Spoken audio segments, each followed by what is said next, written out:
See, I didn't say this morning. That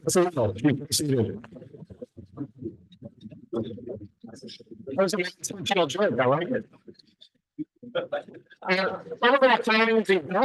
I stand here today to affix a rudder to this Rotary Club, which has been drifting in an open ocean with nobody to steer it for the past 2 weeks.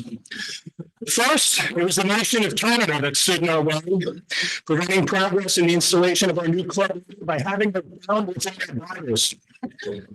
Then, our countries and nobody put a second speed bump in the way of our club's progression of success. But today we celebrate the installation of a new club president. I have known Courtney Piccolo for almost all of the 10 years that I have lived here, and I'm actually really proud of the fact that I said Piccolo because I'm so used to saying Bailey.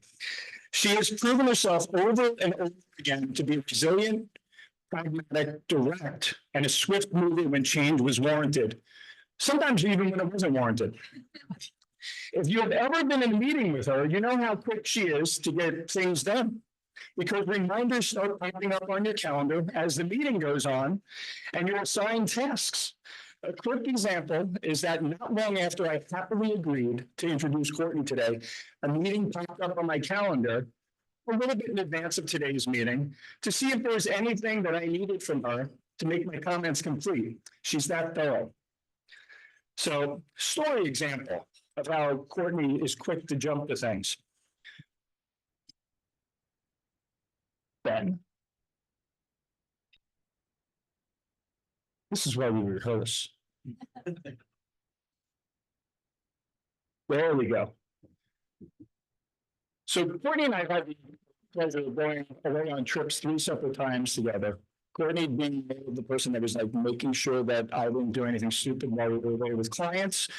But there was one day where I took everything into my own hands. I said, I am scheduling all of our clients to go do a Rotary Day of Service on the island of Tortola when we were down in the Virgin Islands. We were going to help rebuild a park that was blown out by one of the hurricanes down there. And we were all set to go. And I told Courtney, no problem. The bus is coming to pick us up in the morning. We'll be all set to go. She then reminded me that we were on a different island and wanted to know what boat we were taking to get to that island. I did not think of that and was not in a place to ask all of our clients to swim the 4.5 miles to the boat that would be taking us there. But within just minutes, Courtney was able to get all that put together and all ended happy, as you can see by the group that we had there helping put that together. On top of that, Courtney has been really quick to help with very mundane things like establishing a karaoke party at her last minute whim, and things that really had an impact on not just her business, her family, and her life, but making her businesses pivot when the COVID-19 pandemic hit. She did an amazing job through all of it. Courtney's been primed for leadership from a very, very early age. Now, maybe not quite that early, but you get the idea. Between having a family that's steeped in Rotary service, traveling internationally to places like Panama, she showed an amazing amount of likability when she was placed in the sweetheart court back in high school, I'm guessing. Courtney has no idea any of these pictures got sent my way. So there she is in the middle. And by the way, as a true testament as to how popular she was and how maybe sometimes it might have rubbed somebody the wrong way, tell me that this guy doesn't look like he's both at the same time, right? She has forever had a trajectory towards leadership, and that includes when she was traversing the country and learning from those above her and taking sage words of wisdom when she was just a little girl from her grandparents. Courtney is also always on the go. I did not put up her current vehicle because I did not want to blind anybody in the audience today, but you all know what that vehicle is when you look out in the parking lot. Between operating, which seems like new business and projects every single year, adding to her family with her beautiful daughter, Lucy, And juggling all of these things, all while the love of her life, Dom, serves overseas. She's become an amazing person and a great leader, not just for us here, but for her family. With all of that on her plate, Courtney seems to have the energy of 1,000 people without ever taking time to rest. But she does. It might be infrequently. And if you catch her when she's about to take a rest, she doesn't like it when you do because she just sticks her tongue out at you, apparently. I cannot think of anyone better suited to take our club through the next year and bring us to new heights. With a history of making things work for her personal and business life, coupled with her drive and dedication to service above self, the Rotary Club of York is poised to have a success that this year is unmatched by any of the previous 100+ years. I have served on committees, done business with, traveled with, and socialized with Courtney, and you will be hard pressed to find a better, more well-rounded person than anybody out there. I myself wish that we had more time to socialize. With all that being said, it is my pleasure to present to all of you a person that I trust, admire, respect, wish was a part of my team, and that I am proud to call a friend, a person that in the spirit of our recently celebrated U.S. independence lights up the sky, your new president of the Rotary Club of York, Courtney Piccolo.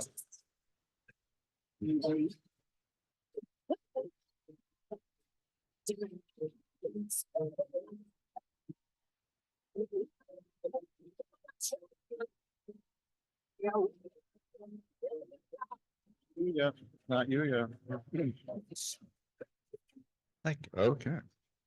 Good morning, good afternoon, rather. It is normally the task of the immediate past president to induct the new president of the Rotary Club of York, but past President Aaron is away today, and I really feel like I need to send him a thank you note for needing to be away today, because as a result of his absence, this happy task falls to me. Chris, you said you've known Courtney for 11 years or so. I've heard from Frank that he babysat your children. I got you both beat because 30 years ago, I baptized this young woman.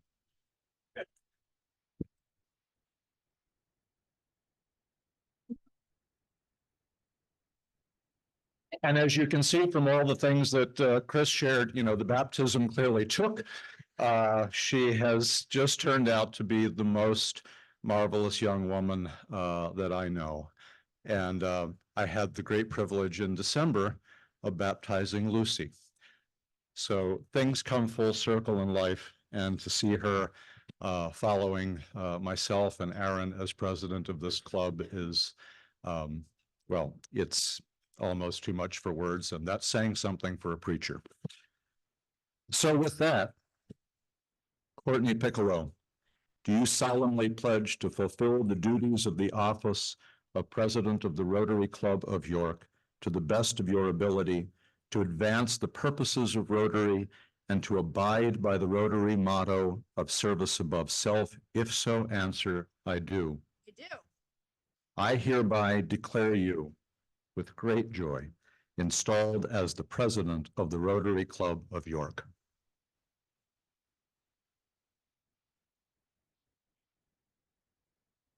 There is no pen. Okay, I was looking for a pen. There is no pen. All right, we have a little surprise. In addition to the installation, I would like to invite John Bailey and Lucy to come forward. I have known this family for a very long time, about 35 years. I know the stock that Courtney comes from, and it's great stock, and it's especially great Rotary stock. And so on this occasion, it is my pleasure to announce that Courtney's father, John, has presented a Paul Harris Fellowship to Lucy Piccolo.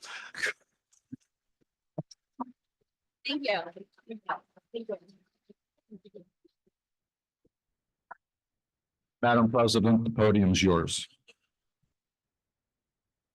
All right, so a few comments and then we will officially get the meeting started. So thank you, Chris, and thank you, past President Glenn. It's such an honor to be serving as our club's 109th president this upcoming year. Actually, within 1 year of becoming, within 1 year of joining our club, I actually added to my list of 30 things that I want to do before I die, be president of my Rotary Club. I actually never told anybody that I wanted to be president someday, but I'm honored that enough of you thought that this would be a good fit for me to suggest me for the role. Actually, you can see again here from the picture, I put it as number 1. So I really started 11 years ago, really wanted to be Rotary president. Maybe when I worked, then I wasn't a wife or CEO, so maybe it would have been differently the order, but I'm very excited to be here today. And as Chris alluded to, I do come from a Rotary family, deep roots with Rotary. I'm a 3rd-generation Rotarian. My grandfather, Fred Bailey, he was actually a 50-year member of this Rotary Club. Show of hands, did anybody know Fred, my grandfather? Oh, wow. Okay, good. So many people. Great. And, you know, he passed away in 2005 before I was a member of this club and before I was a Rotarian. But I know that he cherished Rotary the same way that I do and the same way that my whole family does. My dad and brother, who are both here today over at this front table, they're both Rotarians. They're members of the Rotary Club of Hanover. We won't hold that against them. And combined, the 4 of us, between my grandfather, my dad, my brother, and I, we have 100 years of Rotary service in my immediate family and are all various levels of Paul Harris Fellows. And also in the room, you just met my daughter. I didn't know that was happening. So you just got to meet my daughter, Lucy. She's 14 months old, and she hopefully will be a 4th-generation Rotarian someday. So far, she's attended 6 committee meetings, 1 service project, numerous Zoom calls, 1 board gathering, a district governor installation, and after today, she will have attended 2 weekly meetings. Frankly, her attendance might be better than some in the room. But I'm just doing what my family has done with me. My family introduced Rotary to me at a young age, and service above self just became a part of my everyday life. I don't have a picture of me attending my first Rotary meeting, but it was age 9 at the Rotary Club of Hanover. I do have this photo from 33 years ago at a Rotary Christmas party with the Rotary Club of Hanover. And that was my immediate exposure to Rotary at a young age. So that's kind of enough about me. Thank you again, Chris, for everything that you shared. I did send Chris a calendar invite so that he would not hopefully dig up embarrassing photos of me, but that still ended up happening. But let's talk a little bit about this upcoming year. What type of year do we have ahead of us? So I'm very excited to continue the emphasis on our club's adopted mission statement to improve life in the city of York by connecting our club's diverse community leaders through fellowship, action, and service. I love the emphasis on the city, and I'm excited to see this give our club focus along with the strategic plan. And speaking of the strategic plan, many members of our club have worked very hard over this past year to finalize and roll out our club's 3-year strategic plan.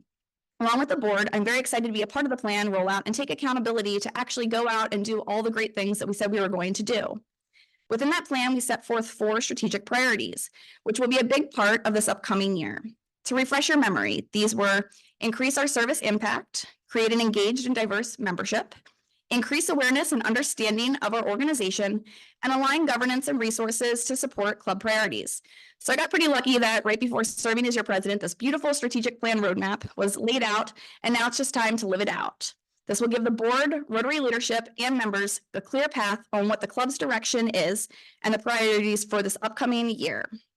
So let's talk a little bit about training. Show of hands. How many in the room have attended Rotary International's Leadership Institute in the past? Okay, good. About a dozen.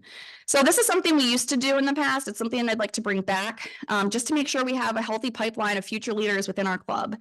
So we will be looking to send a few members to attend Rotary Leadership's Institute, which is a special leadership training, usually takes place in Harrisburg.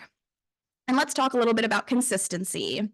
It's important to me that myself, along with our other club's future presidents, all get on the same page when it comes to the running of the meetings and making certain club decisions.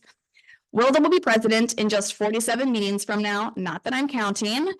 And Doug up here, he loves this photo. Doug will be president after Wilda. So as applicable scenarios come up, I will be sure to be reviewing these with Wilda and Doug to ensure that we are all on the same page with how to be moving forward. It's my goal that as the person of serving as president changes, that the meetings and the direction of our club is moving remains consistent to you, our members. One very simple example of this would be reciting the four-way test at the beginning of our meetings, which we still have to get to the beginning of our meeting. We're kind of at like the pre-show right now. This is something that past President Aaron had started, and it's something that Doug Wilda and I all feel should continue. So that will be something we will be doing. Additionally, we will be continuing the President's Challenge, another thing that past President Aaron started, as it's a good way to highlight our committees as they work to implement the strategic plan in their specific committees. Now, I can't promise that the speed of my talking will remain consistent with the other presidents, but I will do my best to slow down. So in summary, I look forward to serving as your president this upcoming year. And my hope is that a year from now, I can look back and feel good about what we all accomplished. And I hope you will too, because the people in this room, you'll be along my side helping me. Thank you.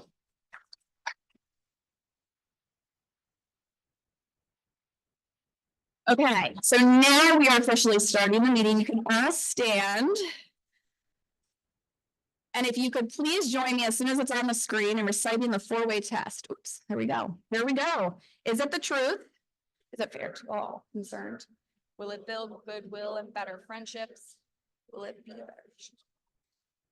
Okay, if you could remain standing. Today, our opening song, God Bless America, and the pledge will be led by Jack Dyson, followed by the invocation by Kelly Gibson, and our visitor introductions by Lynn Morrison. Jack. Thank you, Madam President. Last Thursday was the 4th of July. This song represents that. It's her first song. Let's sing with vigor and energy. Ready? God bless America, land that I love. Stand beside her and guide her through the night with the light from above. From the mountains to the prairies to the oceans white with foam. God bless America, my home, sweet home. God bless America, my home, sweet home. I pledge allegiance to the United States of America and to the republic for which it stands, one nation, under God, indivisible, with liberty and justice for all.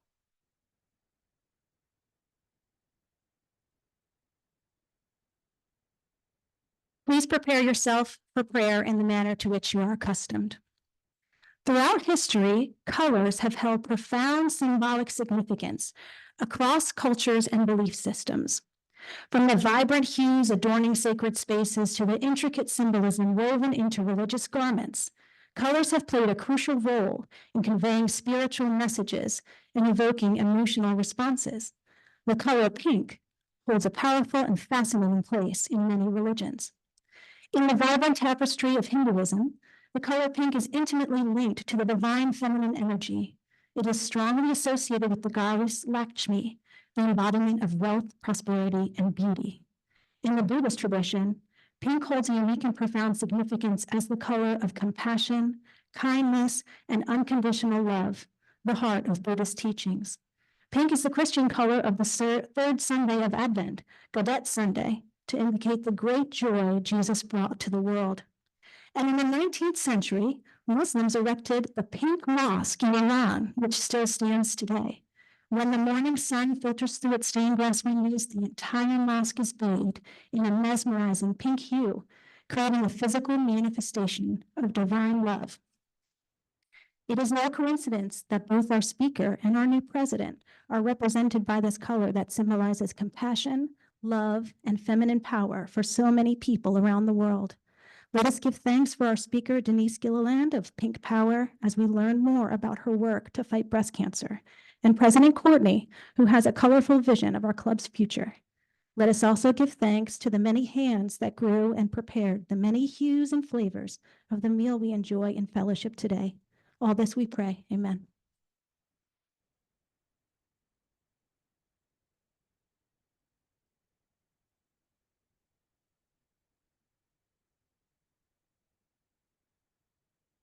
Hello, I'm pleased to have the honor of introducing our guests, our many guests today.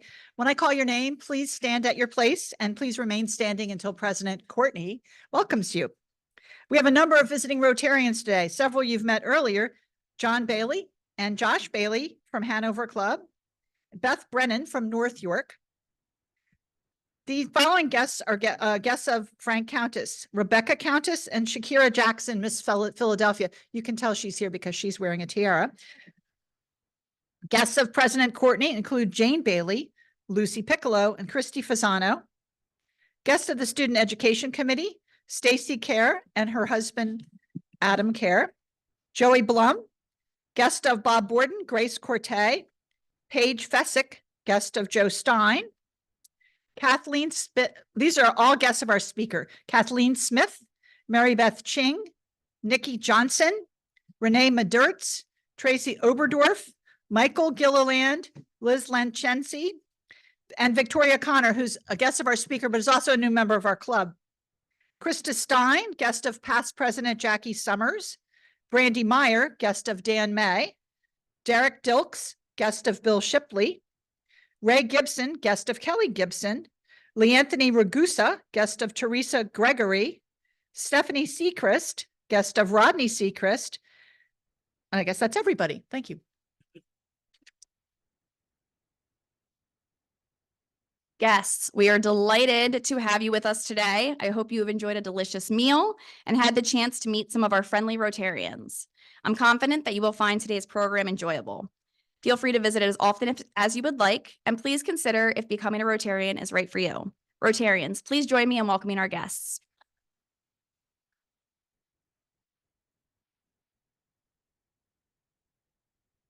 And now for some announcements. The Rotary Club of York Board of Directors will meet tomorrow at 8 a.m. on Zoom. The Membership Engagement Committee would like to remind you that today is the deadline to RSVP for the member networking event on Friday, July 12th at noon at Ophelia's Making Agency in York City. This includes a tour of Ophelia's 3 facilities to observe artists at work as well as enjoy lunch. There's no cost to attend, but you have to RSVP to Rob. Rob, where are you? Wave your hand. Oh, Rob's over here if you would like to attend. So today is the deadline for that. Additionally, the Membership Engagement Committee is also holding another networking event on Thursday, July 25th at the York Fair. This includes a behind-the-scenes tour and lunch featuring some fan favorite fair food. To attend, you would also let Rob know. So basically, if you want free lunch and some fellowship with some great Rotarians and to see some cool spaces on July 12th or July 25th, make sure you see Rob today. And speaking of member engagement, you'll remember that one of our goals of our strategic plan is to increase the number and impact of the club's service projects. The Global Project Task Force did just that this past weekend, when volunteers from the Rotary Club of York joined volunteers from Living World Community Church to help pack supplies for their upcoming mission trip to Sandafa, Ethiopia. This trip complements our club project to build toilets in Sandafa. We provided the funds to purchase medical supplies for the trip. So best wishes to Rotarian Andy Siebold on this trip. When he's there, he does plan on meeting with our partner Rotary Club in Sandafa, bringing greetings from our Rotary Club. And now I invite Debbie Ashway to the podium to recognize a student scholar. Debbie.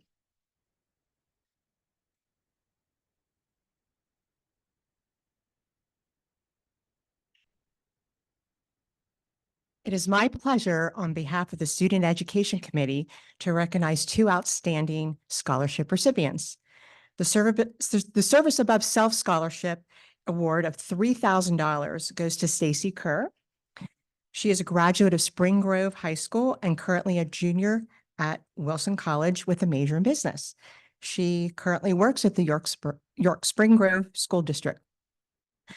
The non-traditional scholarship award of $3,000 goes to Michael Bloom. He is currently a junior at York College with a major in professional writing and a minor in creative writing. And he is doing an internship this summer at the Richard Nixon Park. Join me with a round of applause for these well-deserving students.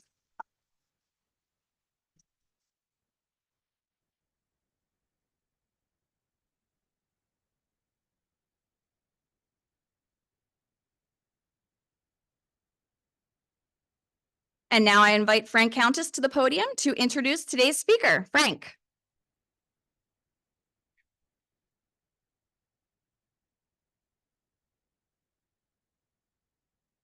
I have that effect on women. Good afternoon, fellow Rotarians. It's my distinct pleasure to introduce today's speaker. Denise grew up in Tipton, Pennsylvania, and is a third-generation member of the Del Grosso family, the oldest family-owned producer of pasta sauce in America. She's the director of culinary creations for Del Grosso Foods, where she creates recipes, cooking videos, and promotes her family's sauces nationwide. Her culinary skills have been showcased on the Today Show with Kathy Lee and Hoda in 2010, and with celebrity chef John Folse in 2018. Denise earned her bachelor's degree in elementary education and her master's in science education. During her teaching career, she taught elementary school in California, Altoona, and York. She taught at Indian Rock Elementary School, which is my alma mater, by the way. Denise also was a Boy Scout leader for 18 years and an Eagle Scout advisor, where she helped 20 young men achieve the rank of Eagle Scout. Denise serves on the board of directors for the Miss Pennsylvania Scholarship Foundation. Denise is a Penn State York Women's Philanthropic Network member and Women's Giving Circle for Hospice and Community Care. She received the Central Pennsylvania Business Journal's Women of Influence Award. She is the founder and president of Pink Power. This 501c3 organization raises money for local breast cancer patients in need at WellSpan, UPMC, and Penn State Health. Pink Power also raises funds for Vinnie Meyer's Pink Ink project, which I bet you're going to hear a little more about later on. Since 2017, they've raised over $950,000. The family also owns move-in self-storage with 88 locations in 9 states. So if you drive by a self-storage facility and you see a cow with the black and white Holstein pattern on it, it's move-in self-storage. So you can tell Denise's husband grew up on a dairy farm. Denise and her husband, John, speaking of which, of 33 years, are deeply committed to serving the community. They're dedicated to the revitalization of downtown York and the preservation of its rich history. They also own the historic Bensel's Mill property, built in 1831, which I know there's a lot of historians in this room. That's the last site of a covered bridge in York County. So they have been the stewards of that important property for a few decades now. They've raised their 4 children in York. And just 3 months ago, shout out to Liz, first grandchild arrives. So baby Hayes has a Gigi, so that's a good thing. Also shout out to son Michael, who's here as well, captain of the Penn State Blue Band drum line. So obviously an uber talented family. The DNA is strong in this family, just like Courtney's. As we prepare to hear from Denise, it's clear she has a wealth of experiences to share. However, with limited time, she will primarily focus on sharing the inspiring story of Pink Power with a splash of pasta sauce. Without further ado, I give you Denise.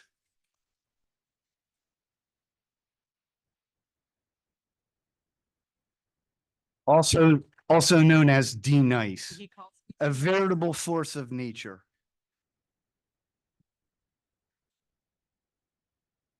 Thank you so much, Frank, for that introduction. By the way, he added the part about Hayes and the Blue Band. Michael, I did not have that in my intro, but thank you, Frank. We've known each other for 31 years, and I'm very grateful for our friendship, and thank you for inviting me today. And by the way, when I wrote the introduction, part of the introduction, because you embellished it, it was supposed to be mainly Pink Power with a splash of Del Grosso, but it's going to be more like a 3-course meal of Del Grosso. So you're going to hear half of my talk about the Del Grosso story and the other half about Pink Power.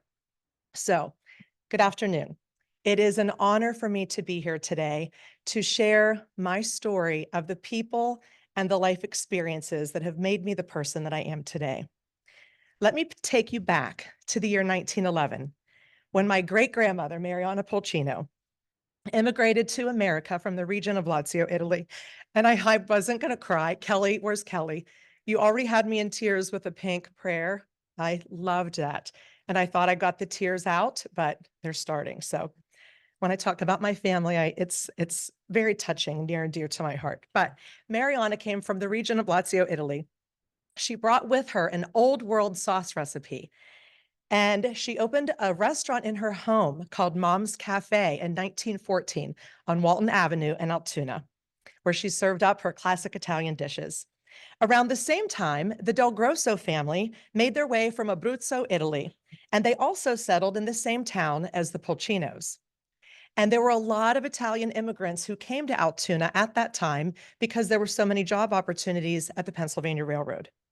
In 1936, my grandmother Mafalda was waiting tables at her mother's restaurant, Mom's Cafe, when Ferdinand Del Grosso, a very handsome railroader, came into the restaurant and sat at her table. They met and they instantly fell in love. Mafalda and Ferdinand, lovingly known by me and the rest of my family as Grandma Murph and Pappy Fred, were married February 10th, 1940. I was born on their 26th wedding anniversary, and I always loved sharing that special connection with them. I also love how much I resemble my grandmother in this photo. 3 years after they were married, Grandma and Pappy bought a restaurant on 17th Street in Altoona and named that Del Grosso's Cafe. They continued the tradition of my great-grandmother Mariana and soon became known as the best spaghetti dinner in town. My grandfather noticed that after patrons would enjoy their meal, they would approach him and ask him if they could buy more sauce to take home. He immediately knew the potential to sell their sauce in markets. He was driving down the road in Tipton, Pennsylvania, and he noticed an amusement park was for sale. He looked at the property, thought, that's where I can make my sauce to sell at markets. So he bought Bland's Park. He didn't tell my grandmother for 3 months that he bought an amusement park. We still laugh about that today. So my husband says, see, I don't have to tell you everything. From the park kitchen, Fred and Murph worked 10-hour days to make one batch of 5 cases of sauce using 4 10-gallon pots and a hand sealer, which took 24 revolutions by hand, compared to 2,000-gallon kettles now and 75 million jars of sauce a year. Fred and Murph moved their entire family into a small house in the back of the amusement park where they learned the value of hard work at a very young age as they all worked at the park and helping with the sauce production every day. This photo from 1977 is showing three generations at our family's park. Can you guess which one I am? By the way, I began working at the park at age 10, and I worked in the ice cream stand until when I graduated from college. I still go back every 4th of July and serve the corporate sponsored dinner. But it was at the park when I was working in the ice cream stand when I made a peanut butter milkshake for John Gilliland. The first day I laid eyes on him, and that peanut butter milkshake is what made him fall in love with me. Our family manufactured sauce at the park from 1947 until 1978, and production continued at the new sauce plant right across the street from the park, built in 1979. And that is still our site today. 1979 was a very exciting year for the Del Grosso family as NFL legend Franco Harris became the spokesperson for Del Grosso Foods. He and his mother produced a spaghetti sauce commercial that aired on local television markets during the Pittsburgh Steelers game. And so the commercial went something like this because she was Italian. My Franco, it's a lot of spaghetti. And it commenced with Franco having a heaping mound of spaghetti that he would eat and say, Benissimo, Del Grosso. For 59 years, our distribution was only in 5 states. Our competition was Ragu and Prego, and it was tough to compete with the big boys. My brother Michael was hired in 2006 as the VP of Sales and Marketing, and his plan was to take our company to the next level and put us on the map. And his vision was to create a line of ultra premium pasta sauces using whole peeled plum tomatoes from the San Marzano region of Italy. And as a result of that, La Famiglia Del Grosso Sauces was born. Each recipe is lovingly named after 10 family members as a celebration of the company's sauce-making heritage and to continue the legacy of Mariana, Mafalda, and Ferdinand. And I say 10, my Aunt Cindy is way up at the top. And my father, Fred, Uncle Fred's fireworks sauce, he's at the top, and then the rest are at the bottom. I don't have a sauce yet, but maybe someday. With the launch of this new line of sauce, I became a brand ambassador for my family's business.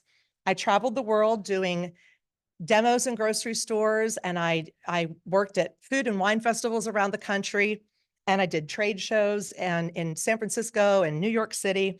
And I had the opportunity to do fun television appearances all over the country. In 2015, I became the director of culinary creations, where I created and photographed 2 recipes every month featuring our sauces. We changed things up a little bit during the pandemic when the popularity of videos was heightened. And so I hired a videographer from Penn State York, thanks to Beth Brennan. And she came to film me creating dishes, and she produces 30 to 40-second time-lapse videos that we post on social media, and we will be archiving them on our new website later on this year.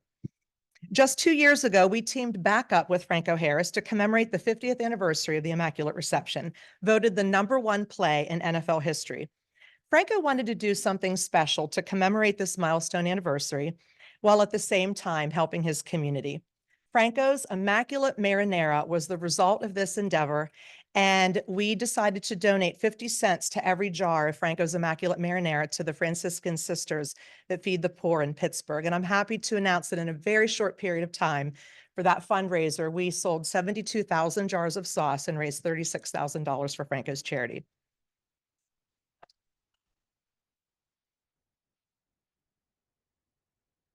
People came by the thousands to meet Franco.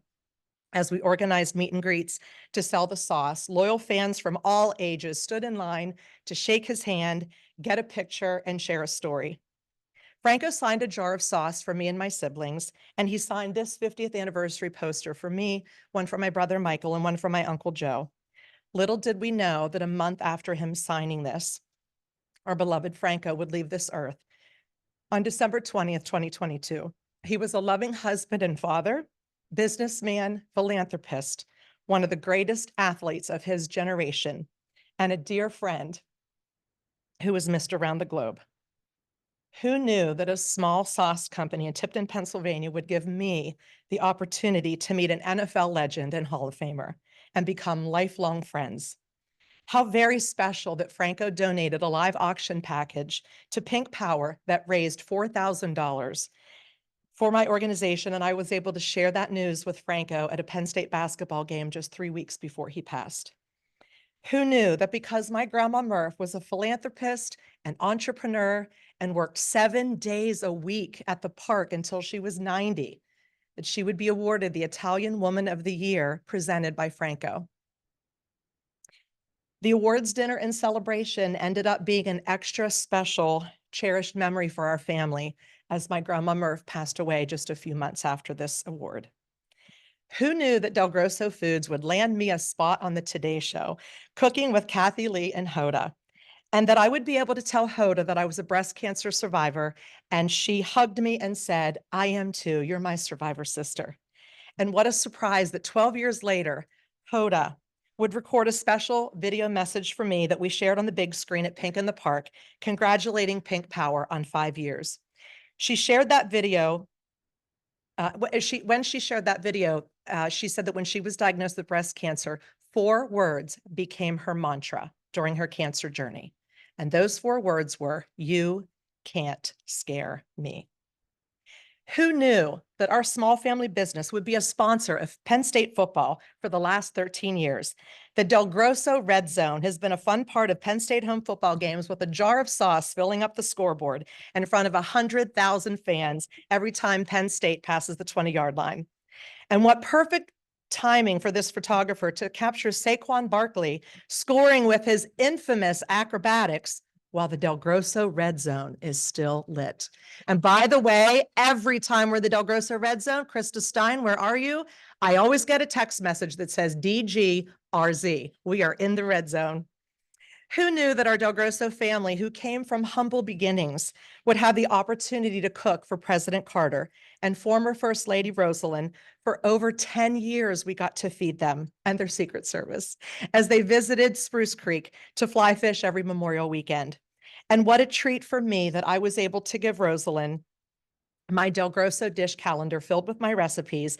And she told me how excited that she was to go back to Georgia and cook those recipes for her beloved Jimmy with the sauces that she loved so much. Who would ever think that the Carters would grace our family with their presence at Del Grosso's Park and win the hearts of so many employees and guests as they got to shake their hand and meet them? Because of our strong family connection, by the way, I cannot believe that President Carter is still alive after all these months after Rosalind passing away. And when he does pass, this is how I picture walking them in heaven. But because of our strong family connection, my mother was invited to attend Rosalind's private funeral service, and I had the honor to accompany her. It was a day I will never forget. Who knew that the Del Grosso family would be touched by breast cancer? Not once, not twice, not 3 or 4 or 5 or 6 or 7 times, but 8 times. Who knew that my father, a man, would be diagnosed with this disease?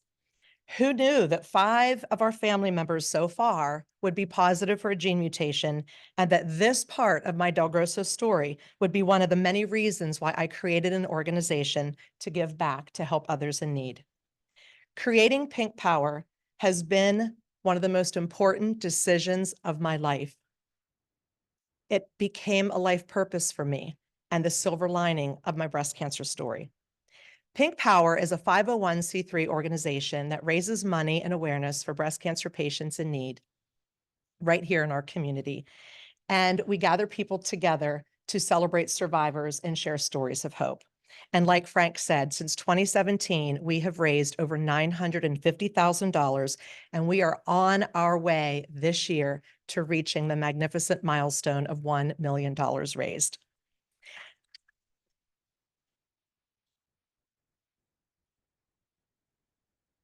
Our beneficiaries are WellSpan York Cancer Center, UPMC Hillman Cancer Center, Penn State Cancer Institute, and Benny Myers Pink Ink Project. We cover co-pays and out-of-pocket expenses for WellSpan patients, including coverage for mammograms on the mobile mammography coach that takes screening on the road for those who don't have access. For our UPMC patients, we cover non-medical expenses, including over 1,000 resource binders so far and survivor books for newly diagnosed patients, and gas gift cards to cover frequent trips for treatments. Penn State Cancer Institute patients benefit from our funds for genetic testing. So far, since 2017, we have paid for 1,700 patients to get tested for a gene mutation, and out of those, 300 tested positive for a gene mutation. I know that we are saving lives. Knowledge is power, and because these patients know that they have an increased risk for cancer, they are getting screened earlier and more frequently. Our final beneficiary is Pink Ink Project. Vinnie Myers is a world-renowned tattoo artist for breast cancer patients, and in the last 7 years, we have paid for nipple tattoos for over 150 patients who completed their reconstruction journey and got to close the door on cancer. We are truly making a difference in the lives of cancer patients and their families. One of the best parts about Pink Power is that the money we raise stays right here in our community, helping local cancer patients in need. So what do we do at Pink Power? Well, we host about 5 or 6 events during the year, with our main event being the month of October during Breast Cancer Awareness Month.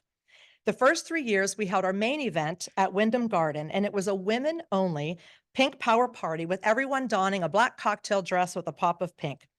In 2020, during the pandemic, we had to reimagine our event, and we held a Pink Power pajama party via Zoom. People from all over the world joined us on our computers, our iPads, and our phones. I pre-recorded our keynote speech from my dear friend and survivor sister, Jane Rice, and I interviewed 23 breast cancer survivors. I chose the best of the survivors' responses, and we shared a highlight video of the survivor stories that were incredibly powerful and very inspiring. The pandemic was a scary and unsettling time in our world, but for those 90 minutes during that Pink Power party, that all went away as we celebrated our survivors, shared stories of hope, and that year raised $118,000, which was higher than the year before, despite the pandemic. In 2021, many people were still not ready to gather indoors in a ballroom with 400 people. So we had our first outdoor event at Wellspan Park, and we invited the men. It was a huge success. Our theme was the movie musical Grease, and our guest went all out and dressed in 50s attire. We had a 1957 Cadillac parked in front of the replica of Rydell High School at the entrance of the concourse, and a 1956 pink Thunderbird parked on the field. 9 downtown York restaurants and Sweet Willow's ice cream served food under white tents, and our bars were pink tents on home, first, second, and third bases. Eric Menzer had never seen the baseball field transformed into a sea of pink quite like this before.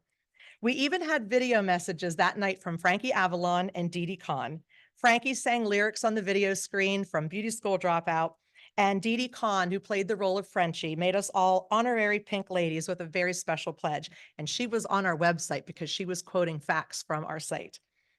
The highlight of our survivor toast that night was honoring our beloved Richard Martin, who was a World War II Navy veteran and a Purple Heart recipient. He was 99 years old and diagnosed with breast cancer at 92.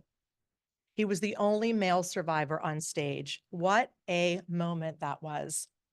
We raised $155,000 that year, which made our grand total in the first 5 years $500,000 raised for Pink Power.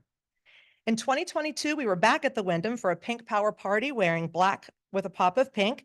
And even though this picture of all the breast cancer warriors are all women, we invited the men to join us as well. And now all of our events include men and women. Originally, it was going to be a party filled with women just celebrating our survivors. But we thought, you know what? We invited the men at outdoors. We couldn't uninvite them the next year. So we decided to include them, and it's wonderful. So every event is men and women. Last year, we were back at Wellspan Park for the Best of Broadway, truly the greatest event we have ever hosted. We had 40 members from the York Symphony Orchestra perform as John Kudia and Kathy Voitko sang All I Ask of You. By the way, do you recognize that gentleman in the middle? John and Kathy are husband and wife who both had the lead role in the musical Phantom. Vanessa Sears, who had her Broadway debut with the show New York, New York, sang this iconic Frank Sinatra song while York Symphony Orchestra played, and she brought the house down with that song. Jenny DeNoia, who was the longest running Elphaba in the musical Wicked, sang the #1 song in Broadway history, Defying Gravity. And Peter Matthew Smith, who played King George in Hamilton on a national tour, sang the final song, You'll Be Back. York became New York for one magical night of musical memories. This year, we are back at the Wyndham on 10/24/24. This will be a historic night as we celebrate reaching the magnificent milestone of $1 million. As Pink Power has evolved, we have added other events throughout the year so that there is something for everyone. Every April, we have a Purses and Prosecco event at the Outdoor Country Club where we sip on some bubbly while bidding on 40 designer bags. Our inaugural event last year raised $20,000 in 90 minutes. And this past April, we raised $30,000 at Purses and Prosecco. In May, we have Pink Power Pop-Up, which is a free outdoor event at our restored grist mill, Benzel's Mill. This is a fun event where you can shop from local artisan vendors and enjoy delicious bites from a variety of food trucks. Another event I would like to highlight is Crepes and Cocktails for a Cause, which we will be hosting September 5th at Investment Real Estate Group of Companies in downtown York. And Tracy Oberdorf of Gigi's Crepes will be serving made-to-order sweet and savory crepes, and Hala will be doing tastings of their varieties of vodka and serving craft cocktails. Hala Spirits is one of our partners, and when you purchase a bottle of their original vodka, which has a pink ribbon on it now as of last year, anywhere in the state of Pennsylvania, you buy this bottle, Pink Power gets $2 from every bottle sold. So it's a wonderful partnership.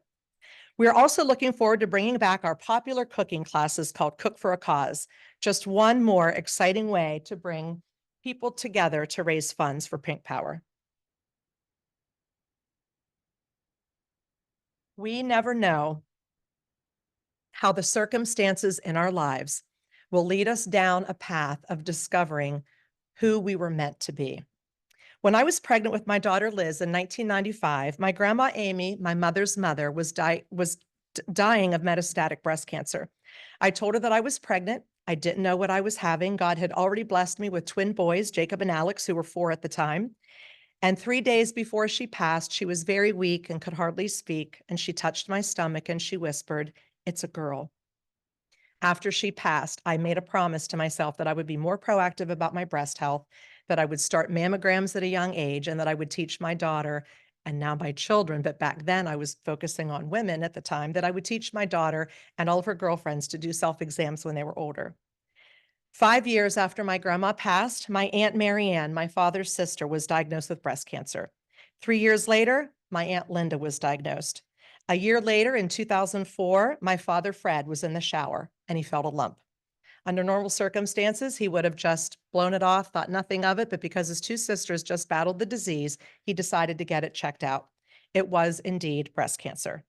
His doctors recommended that he get tested for the BRCA gene mutation because he was the third sibling in a row to be diagnosed, and he was a man. And this was back in 2004 when they really weren't talking about gene mutations like they are today. He did test positive for BRCA2 gene mutation, and his two sisters tested positive as well. This led to a very proactive movement in the entire Del Grosso family to get as many people tested as possible. And just a side note, that's not all of our family. That's about 3/4. But that was at the ribbon cutting and grand opening of our second sauce factory that we just built for our Alfredo sauces. But this led to a proactive movement to get as many people tested as possible. My two sisters tested negative right away, and I tested positive in 2005. I added yearly MRIs to my screening regimen in addition to my mammograms. And in 2009, when I was 43 years old, I was diagnosed with breast cancer. I chose to have both breasts removed. I did have a bilateral mastectomy because the chance of reoccurrence in the second breast, because I carried the gene mutation, is 60%. 6 months after I was diagnosed, my brother Michael turned 40, and on his 40th birthday, his wife Sherry was diagnosed with breast cancer. Shortly after that, my brother Michael tested positive for the BRCA gene mutation. In 2013, my Aunt Cindy heard those 4 words, "You have breast cancer." After her bilateral mastectomy, the pathology report showed that she also had Hodgkin's lymphoma. They're not even related, the two cancers, but it was already stage 4. And unfortunately, 5 months later, my dear Aunt Cindy passed away. In 2016, my father's breast cancer came back in the second breast. 1 in 8 women are diagnosed with breast cancer in their lifetime. 1 in 1,000 men are diagnosed. For a man to get breast cancer twice is more like 1 in a million. The most recent cancer diagnosis in our family was my Uncle Joe's wife, Linda, who just celebrated 5 years, and this is how she celebrated. It is a disease that has certainly hit our family very hard.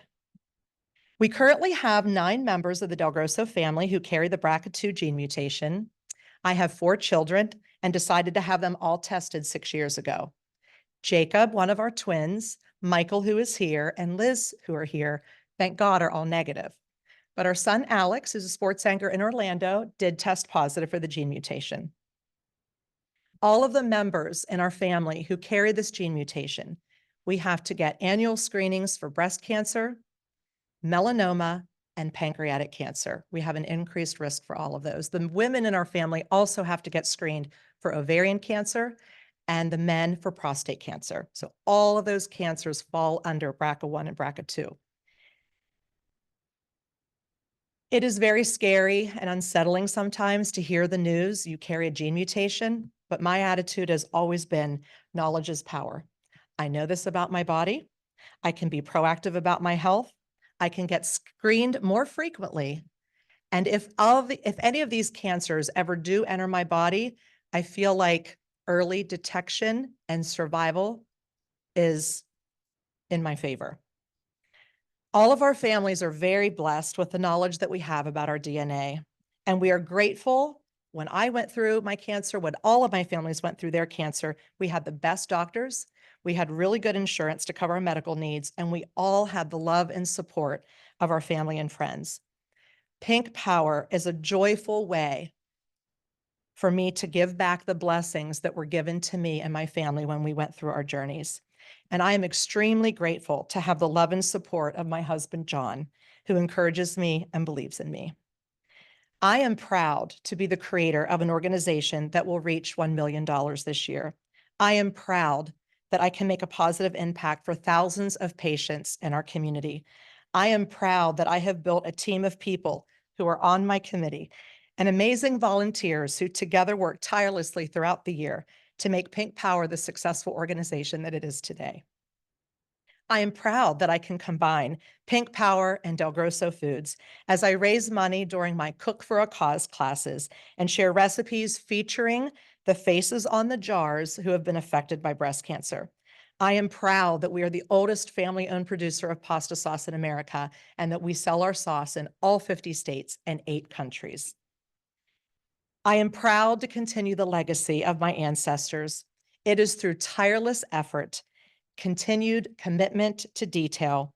It is through tireless effort, continued commitment, the closest attention to detail, and the generosity of our supporters that Del Grosso Foods and Pink Power are 2 organizations that survive, thrive, and truly make a difference. Thank you so much for having me today.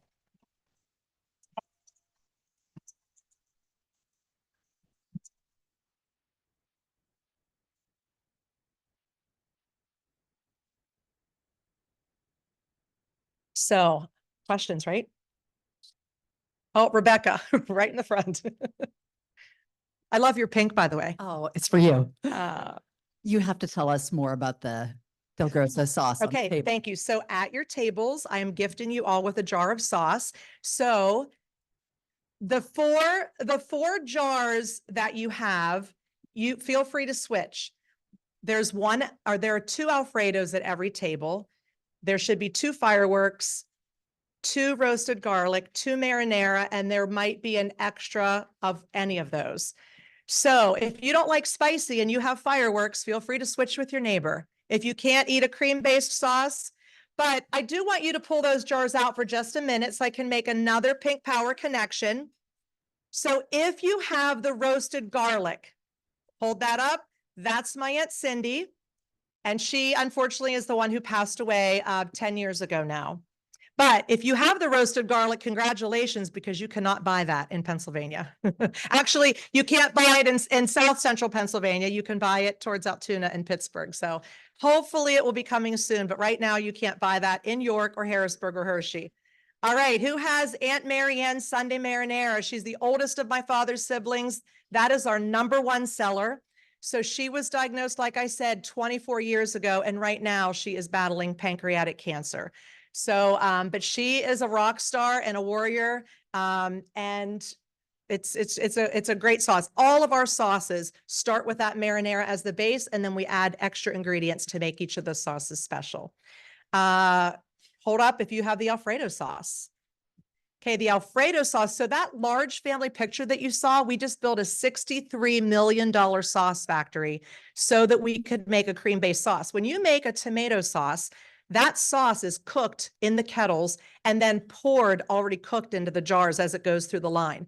The Alfredo sauce is made and poured first, and then it cooks in a bath while it's in these chambers that rotate. It's called a retort system, any of you in the food industry. So anything cream-based, we actually make Tostitos salsa. So because of this plant, we can now make their Tostitos con queso. So we do a lot of co-packing and private labels. But because of that new plant, we can now make the Alfredo sauce. And that is not sold in grocery stores. We just launched it in Giant and Giant Eagle, and it will be coming. It's at Wegmans and State College. I just saw it the other day and got all excited. And my brother Michael's like, yeah, I put that on the shelves myself until we direct store delivery. I used to do that. So back in 2006, 06, 07, and 08, if you saw me at Weiss on Roosevelt Avenue, I was stocking the shelves. I would have friends, I didn't know you got a job at Weiss. I'm like, yeah, I love it. But no, it was direct store delivery, and we wanted to get the word out. So that was a fun job. Fireworks. Who has the fireworks? That's my dad. So if you turn that sauce over, that's my dad on the back, Uncle Fred's fireworks sauce. Every 4th of July, he would take tomatoes, onions, garlic, and zucchini from his garden, and he would make a spicy sauce to give to the people who created our fireworks show. So any other questions? One more. Yes, Kelly.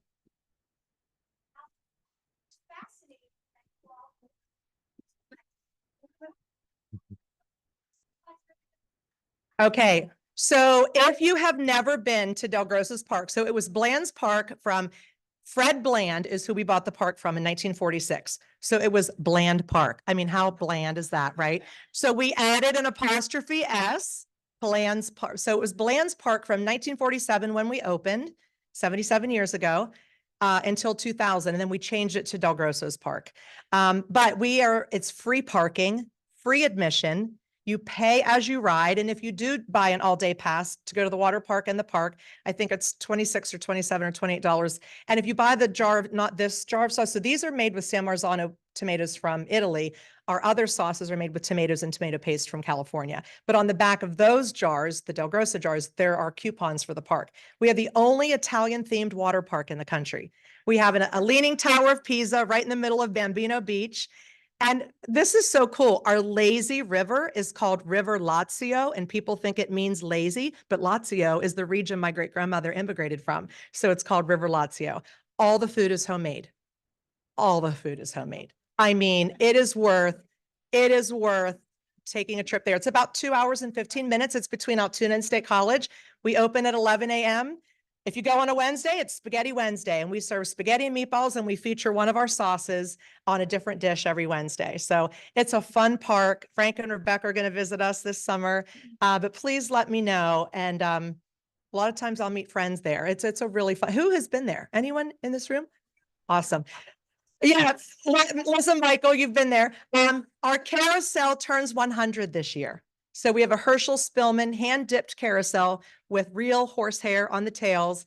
And Herschel Spillman in New York built that. There are only 2 left in the United States, and we have one of them, and our carousel turned 100. And just on the 4th of July, the theme of the fireworks show was a ride through history to honor our 100-year-old carousel, which John and I got married under a tent. Well, we got married at St. Joe's Church in Bellwood, and our reception was under a tent attached to the beams of the carousel. So, and Jacob and Madison, Kristen Schonstein's daughter Madison is our daughter-in-law, and Jacob proposed to Madison on the carousel. So we have a lot of special moments on that carousel. So thank you very much.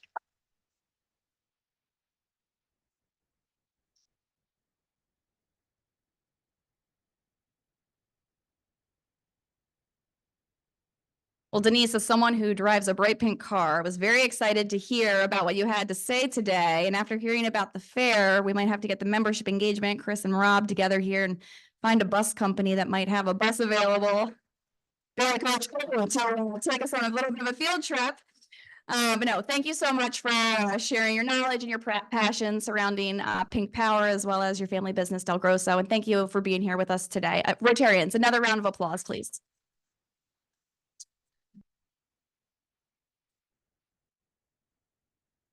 As you all know, instead of giving the speaker a gift, we purchase a book and we ask them to sign the book plate and we donate it locally. This week's book will be donated to the YMCA of the Roses, along with a bookmark that was made by the students at Creative York. Next week, our speaker, we will be welcoming Rotary Foundation trustee Marty Hellman to our club meeting. Marty is somebody that I met when I was at the Rotary International Conference in Singapore in May. She was speaking to thousands of Rotarians, and I just happened to be sitting next to her at lunch, and I convinced her to hop on a plane and come speak to our club. So she is coming next week. Out of the 1.4 million Rotarians that there are in the world, Marty is one of 16 on the board for Rotary International's Foundation.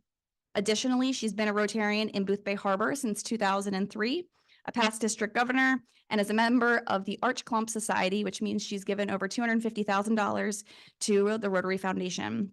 She will speak to us on Rotary Peace Centers, the Rotary Foundation, and growth topics. This meeting is now adjourned.